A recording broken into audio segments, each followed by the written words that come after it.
Hello there, you are watching the press preview, a first look at what is on the front pages as they arrive. But for the next 15 minutes or so, we're going to see what are making headlines with a broadcaster and commentator, Duncan Barks, and the journalist and author, Christina Patterson. Guys, thanks for being with us. So let's take a look at what is on some of those front pages. And as you can imagine, almost all of them are leading on the US attacks on Iran. Hammered is the Metro's headline as America warns Iran of dire consequences unless it agrees to talks. An image of President Trump features on the front of the Financial Times as the paper reports US claims to have inflicted extremely severe damage on Iran's nuclear facilities. The Telegraph says that the US has warned Iran retaliating will be the worst mistake they've ever made. The Guardian leads with Iran's vow for revenge amid fears the strikes will lead to a more drawn-out war. And the Times also has that same promise. The Eye's headline: Trump pushes the Middle East to the brink. The Daily Mail reports fears that the US attacks could leave allies, such as Britain, facing an increase in terror activity. And the Sun headline: stick it up your bunker, alongside a picture of the leader of Iran. As said, tonight we're joined by Duncan Barks and Christina Patterson. Duncan, Christina, thanks much for being with us. One story in town, really, as you can well imagine. Why don't we get started with the Times' reporting of this? And after the attacks on those nuclear facilities, Iran does have to respond, and the question is now how they will. It does. So the image on the front page of the Times is really striking. What we have here and what people can see are the satellite images showing the impact of America's bombs about 24 hours ago now, targeting Iran's underground uranium enrichment facility at Fordow, and you can see the craters that have been left from the bombs. So that's the main image on the front page of the Times. And I think it's fair to say all of us are feeling extraordinarily tense tonight because it's all about what Iran may or may not do next. We don't know. There is a view that they are quite weak in terms of military presence. Also, their economy is quite weak as well as a result of sanctions since many, many years. So what are the options left open? Some speculation tonight saying, well, they could go for some quite easy US targets around the world. They could go for targets of US allies, as we've seen in some of the other front pages, like the United Kingdom. Though it's important to make the point that we were not part of this attack. We knew about it, but we weren't involved. One of the, if you like, one of the things that Iran could do is to block the Strait of Hormuz, which is the main shipping lane, or one of the main shipping lanes, which takes oil through the strait, and it accounts for 20% of the world's oil supply passes through this strait. So whilst some kind of response might necessarily not be a military response, in retaliation to these bombs, they could do something like this, which economically would hurt a lot of people, including the US. Yeah, what do you make of it, Christina? I mean, the threat to block the Straits of Hormuz has been voted through by the Iranian Parliament. The Parliament has already voted for it. So it's just going to be decided by the Military Council now. Yeah, I mean, it is terrifying. And economically, we've already, obviously, the war in Ukraine had an enormous effect on energy prices, and governments around the world were kind of rushing to know how to respond to that. And we had, you know, the whole fuel cap and so on, and that's caused so much controversy under Labour. I mean, this could blow every government in the world's public spending plans to pieces. And it makes a nonsense, an absolute joke of any kind of budget. And it is heartbreaking. I mean, quite apart from the horrific human cost. And let's not forget that many, I think 400 Iranians have already died. We don't know the exact proportion of those who are civilians, but it's quite high. You know, innocent people have already died in this. And we also have to remember, I've been to Iran, I love Iran. 90 million people live in Iran. They did not vote for this government.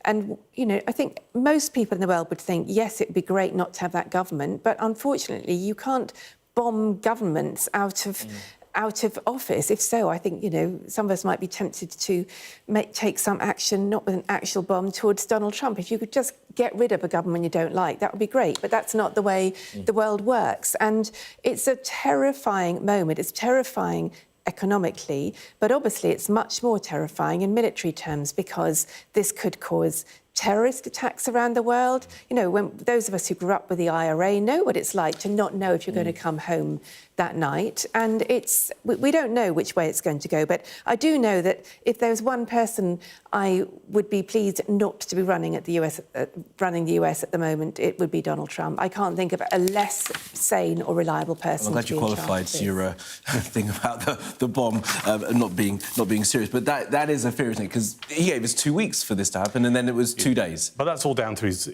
He is not predictable. Which word are you going to use? Mercurial? Well, it's his unpredictability, and it's almost like, I mean, I read his book a while ago now, The Art of the Deal. Well, he didn't write. He didn't read it. He didn't write it, but it was put out under his name, and there's this whole bit in there that talks about trying to wrong foot the person you want to do a deal with. And I'm not trivialising what we're seeing tonight, but there's that same mindset, which is you've got 2 weeks, then a few days later it's like, well, we bombed you. We've got the upper hand. We're here to actually just make you just go, well, what's he going to do next? Maybe we need to listen to him and get round the negotiating table, which is what he wants. What I find really interesting about this, though, is you've got to remember that when he was campaigning, you got that whole Make America Great Again narrative that was developing and has developed. And part of his campaigning was to say, look, if I become president, I will not get our country involved in any other conflict or wars around the world.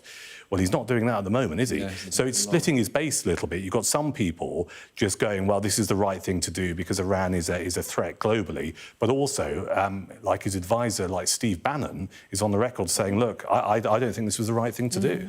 But Tucker Carlson as well.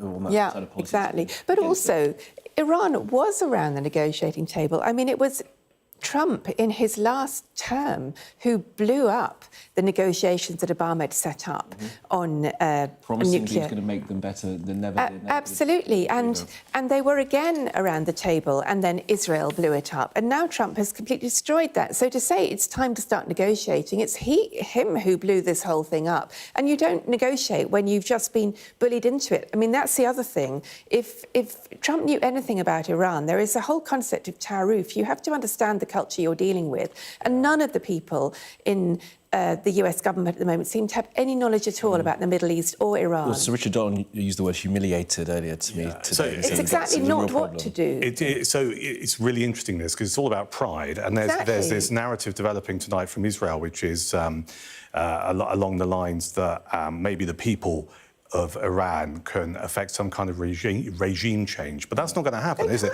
Not only that, but I would wager, from what you've told me and from what I've seen, the Iranian people are more likely to side with the Ayatollah because their country's being attacked. So I think the worst possible outcome, and quite a likely one of this, and I've heard this reported already, but it would be my instinct, knowing a bit about Iran, is that they will now make an absolutely firm decision that they need a nuclear bomb. And we have of course, Trump is saying this has been a great success. Actually, there are many reports that the uranium has been taken away.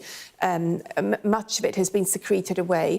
Whether or not they currently have the ability to make a bomb or not, I'm sure they will be determined to now. Yeah, well, they want that extra deterrence now that this has actually happened, that their sites have been bombed. The Guardian have the same report, but I want to skip over that if we can, move to the Daily Mail, which has sort of brought a domestic angle to all of this, as stated in some of the media rounds this morning by some politicians, Jonathan Reynolds and Priti Patel as well, I think, sort of touched on this as well, that there are now fears of a sort of a terror backlash in the UK.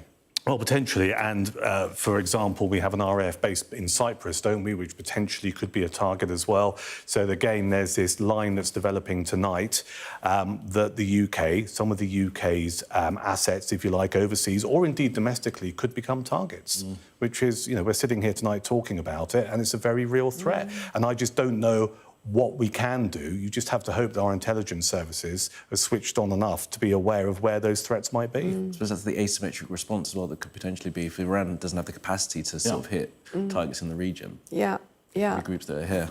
Yeah, and we also don't know what Iran's allies, Russia and China, will do. I mean, I suspect they won't want to do very much, but Russia has the capacity to do all kinds of covert operations and already does in this country. So if it wanted to signal some support for Iran, it might do non-military things that could cause enormous harm.